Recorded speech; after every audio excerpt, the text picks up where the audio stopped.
Hello students, class 11th में आप सभी का वेलकम है। आज की इकोनॉमिक्स की क्लास सभी कॉमर्स और आर्ट्स स्ट्रीम के स्टूडेंट्स के लिए है।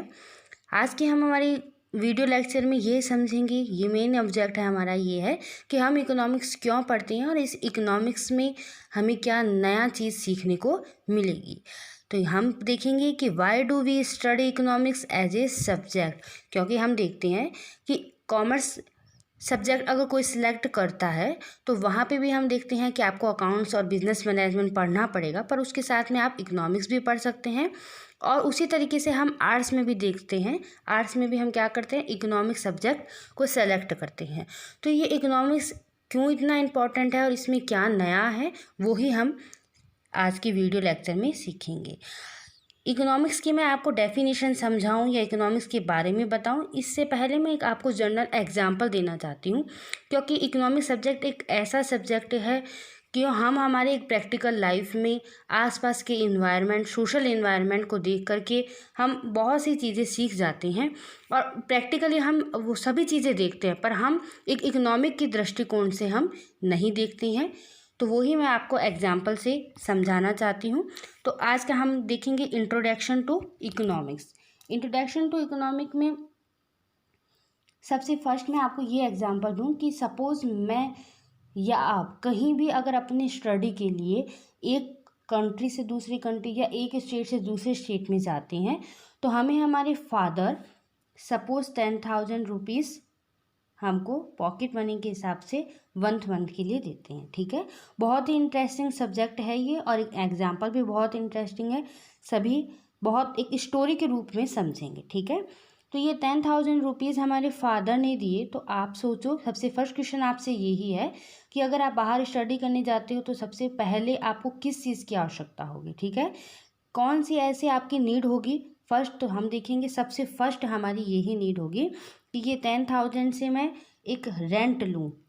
हाउस है, हाउस को मैं क्या करूँ, रेंट में लूँ। ठीक है, रहने के लिए आपको सबसे पहले हाउस की आवश्यकता होगी। ठीक है, आपने कुछ पैसे जो थे, यानी कि ये मान के चलो हाउस में हमने, हाउस के रेंट में हमने 2,000 रुपीज़ कंज्यूम कर दिए। ठीक है, आगे हम देखेंगे कि हमें बुक्स की आवश्यकता, क्योंकि हम स्टडी करने के लिए गए हैं। बुक्स में हमें 3,000 रुपये लग गए। कोई पेन पेंसिल यानी स्टेशनरी की हमें आवश्यकता हुई, रिसोर्स की हमें आवश्यकता हुई, मटेरियल की, तो हमने वहाँ पे 1,000 रुपये खर्च कर दिए। ठीक है, तो यानी कि हमने बुक्स में रुपीज़ लगा दिए और 1,000। और ये मान के आपको फिर सेकंड आवश्यकता होगी आपकी फूड की, यानी कि कोई भी मैश में जा कर के आप अपना टिफ़िन बॉक्स है वो आप बुक करके आते हैं, तो उन्होंने भी रुपए ले लिए 2,000 रुपीज़। ठीक है, तो यहाँ मैं क्या कर रही हूँ, ये जो 10,000 रुपीज़ को मैं अलग अलग तरीके से डिवाइडेशन हो रहा है। क्यों हो रहा है, क्योंकि मेरे नेसेसरी जो मुझे नीड है वो मैं मेरी कंप्लीट कर सकूँ। तो यहाँ हम क्या देख रहे हैं कि ये 10,000 का यूज बहुत अल्टरनेटिव तरीके से हो रहा है। जो बाकी बचे हुए रुपए हैं उनसे मैं अपने, ये हो सकता है कि मैं मेरी कॉलेज की फ़ीस जमा करा सकती हूँ। ठीक है, तो यहाँ हम देखते हैं कि यही एक लिमिटेड 10,000 रुपये से आप अपनी काफ़ी नीड्स को कंप्लीट करते हैं। ठीक है, किस तरीके से एक ऑप्टिमम यूज़ हो ये 10,000 रुपीज़ का, आप यही देखते हैं। क्योंकि आपके फादर ने क्या किया, केवल 10,000 ही रुपीज़ दिए थे, लिमिटेड रिसोर्स दिए थे, पर यूज़ आप देख सकते हो कितना अल्टरनेटिव। ये तो आप अपनी स्टडी के हिसाब से देख रहे हैं, तो आपने यहाँ पे अपना एक रेंट के लिए हाउस है, बुक्स है, ये देख लिया। पर मैं ये ही रुपीज़ को 10,000 को एक अच्छी ड्रेस भी ले सकती हूँ, या ये मैं कहूँ एक टूर में भी जा सकती हूँ, कहीं घूमने भी जा सकते हैं 10,000 रुपये का। यानी कि ये 10,000 रुपीज़ का यूज़ बहुत है, ऑप्शन बहुत ज़्यादा है, पर एक बेस्ट यूज क्या हो सकता है, एक यूटिलाइजेशन जो कि मैं बेस्ट कहूँ। तो अगर मैं स्टडी के लिए आई हूँ तो सबसे बेस्ट यूटिलाइजेशन तो ये होगा कि मैं बुक्स लेकर के आऊँ, एक ऐसा स्टडी मटेरियल मैं इन्हीं लिमिटेड रुपए से मैं मेरा इकट्ठा कर सकूँ। तो हम क्या देखते हैं, इकोनॉमिक भी हमें यही बताती है कि आपके पास में यही एग्जाम्पल मैं अब कंट्री के रूप में देखूँ तो हमारी कंट्री यानी कि इंडिया में लिमिटेड सोर्स है। यानी कि गवर्नमेंट के पास में लिमिटेड रुपए है, या हम सबके पास में भी क्या है, लैंड क्या है, लिमिटेड है। उसी लैंड को आप किस तरीके से यूज़ कर सकते हो, वहाँ फैक्ट्री भी लगा सकते हो, आप अपने हाउस भी कर सकते हो, पर मनी किस तरीके से आप अर्न कर सकते हो, हम यही देखते हैं। ठीक है, तो यानी इकोनॉमिक्स हमें ये बताता है कि हम हमारी कंट्री को किस तरीके से इकोनॉमिक प्रॉब्लम से दूर कर सकते हैं, या हमारी क्या प्रायोरिटी है। हमारी प्रायोरिटी हमारे देश की ये है कि जो गरीबी है उनको दूर किया जाए, अनएम्प्लॉयमेंट है वो दूर किया जाए। तो ये सभी चीज़ें क्या है, ये मनी से रिलेट करती है। ठीक है, मनी को किस तरीके से एक सही तरीके से यूज़ किया जाए, जैसा कि हम देखते हैं कि हम बजट पेश होता है। ठीक है, उस बजट में भी क्या किया जाता है, लिमिटेड सोर्स होता है, उसी के हिसाब से क्या किया जाता है, इकोनॉमिक पॉलिसी या कोई नई पॉलिसी जो बताई जाती है, तो वो क्या ध्यान में रखी जाती है कि लिमिटेड सोर्स का अल्टरनेटिव यूज़ किया जाए, यानी कि बहुत अच्छे ऑप्टिमम यूज़ किया जाए उन लिमिटेड सोर्स का, क्योंकि जो लिमिटेड चीज़ है उनका यूज़ बहुत अलग अलग होता है। तो आई होप आपको समझ में आया होगा कि इकोनॉमिक हम क्यों पढ़ते हैं। एक इकोनॉमिक्स ही ऐसा है कि जो गवर्नमेंट को ये बता सकती है कि आपके पास में ये अपॉर्चुनिटी है, कहाँ आपकी आवश्यकता है, और किस तरीके से आप लिमिटेड चीज़ों से भी आप अपनी कंट्री को एक डेवलपिंग कंट्री से एक डेवलप्ड कंट्री में आप कन्वर्ट कर सकते हो।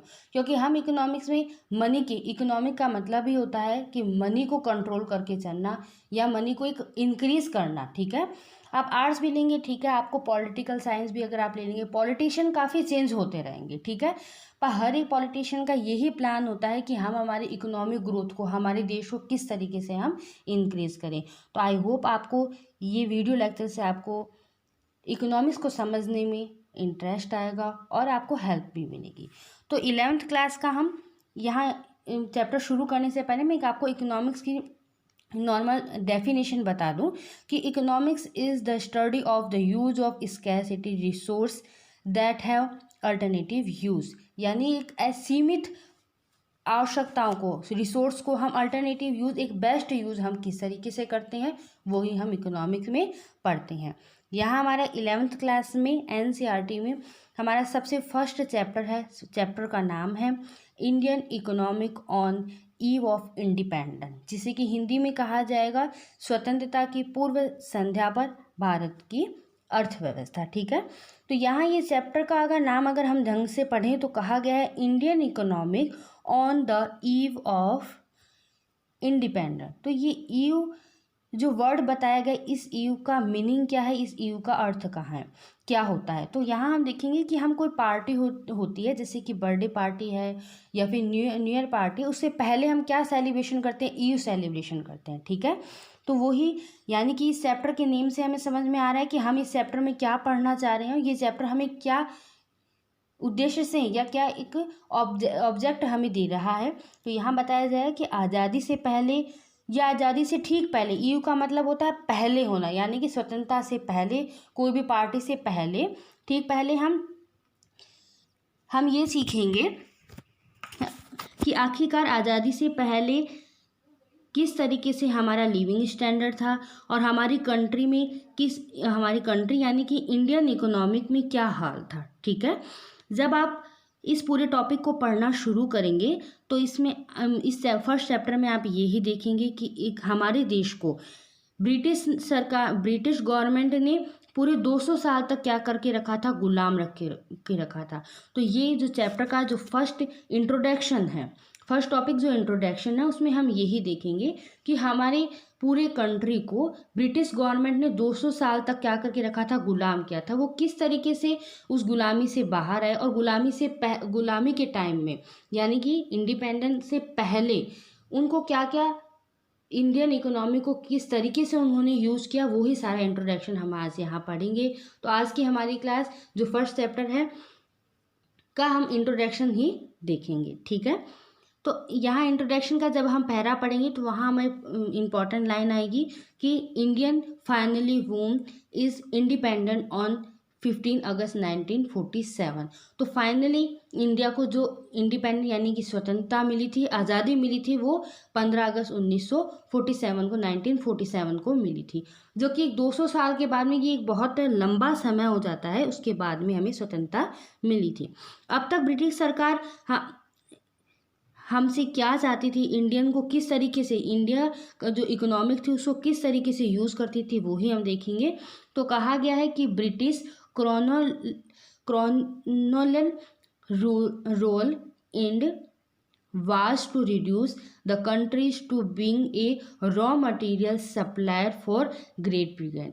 ठीक है, तो कहा गया है कि भारत में ब्रिटिश सरकार ने एक ग्रेट ब्रिगेड जो था, उन्होंने भारत को एक कच्चे माल के रूप में उससे आपूर्ति के लिए देश को यूज़ करते रहे। तो वहाँ ब्रिटिश सरकार का यही मानना था कि जब भी हम हमारी फैक्ट्री को, क्या होता था कि ब्रिटिश सरकार अपनी फैक्ट्री को इंक्रीज़ करती थी, पर सारा जो रॉ मटेरियल था वो क्या करती थी, इंडियन से लेकर के चली जाती थी। क्योंकि हम देखते हैं कि एक इंडियन यानी इंडिया में एक ऐसा है कि आज़ादी से पहले या बाद में भी एक एग्रीकल्चर को बहुत ज़्यादा सेक्टर को यूज़ किया गया है। एग्रीकल्चर सेक्टर एक बेस सेक्टर ऐसा है कि जिससे कि हर एक कंट्री बहुत अच्छा डेवलप कर सकती है। पर ब्रिटिश सरकार इंडिया को आगे नहीं बढ़ना चाहती थी, उसे गुलाम रखना चाहती थी, दबा करके रखना चाहती थी। तो यहाँ पे जो रॉ मटेरियल, हर एक चीज़ का जो रॉ मटेरियल होता है यानी कि बेसिक, वो बहुत इंपॉर्टेंट होता है। अगर रॉ मटेरियल अच्छा नहीं होगा तो कोई भी फैक्ट्री या कोई भी प्रोडक्शन अच्छा नहीं हो पाएगा। तो सारा रॉ मटेरियल क्या करती थी, इंडिया से ब्रिटिश सरकार है वो अपने पास लेकर के चली जाती थी और एक गुलाम की तरह रखती थी, जिससे कि इंडिया क्या है, एक डेवलप कंट्री के रूप में नहीं हो सके। ठीक है, तो सारा रॉ मटेरियल यूज़ करके अपनी फैक्ट्री को बढ़ाना और अपनी इकोनॉमी को इंक्रीज़ करने में लगी हुई थी। तो ये जो था हमारा आज का जो टॉपिक था, उसमें हमें यही बताना था कि चैप्टर हम ये क्यों पढ़ रहे हैं, इस चैप्टर में हम क्या पढ़ेंगे। तो इस चैप्टर में हम यही पढ़ेंगे कि ब्रिटिश गवर्नमेंट ने जो इंडिया के आज़ादी से पहले किस तरीके से गुलाम बना करके रखा, या उनकी इकोनॉमिक को, अर्थव्यवस्था को किस तरीके से डगमगा के रखा, उन्हें आगे डेवलप क्यों नहीं होने लगा। आज की मेरी वीडियो का मेन ऑब्जेक्ट यही था कि आप ये समझे कि इकोनॉमिक होती क्या है, और इस इकोनॉमिक में हमें 11th क्लास में हमारा फर्स्ट चैप्टर जो है वो हमें कौन सा है और क्या हमें बताने वाला है। आगे की वीडियो लेक्चर में मैं इस चैप्टर को आपकी कंटिन्यू करूँगी। आई होप आपको इकोनॉमिक के बारे में समझ में आया होगा, और ये बहुत ही इंटरेस्टिंग और एक प्रैक्टिकल सब्जेक्ट है। हम हमारे आसपास के इन्वायरमेंट, हमारे सोशल को हम देख कर के ये सब्जेक्ट हम समझ सकते हैं। आज की क्लास हमारी यहीं फिनिश होती है। आगे की वीडियो लेक्चर में हम इससे आगे के चैप्टर को कंटिन्यू करेंगे। Thank you.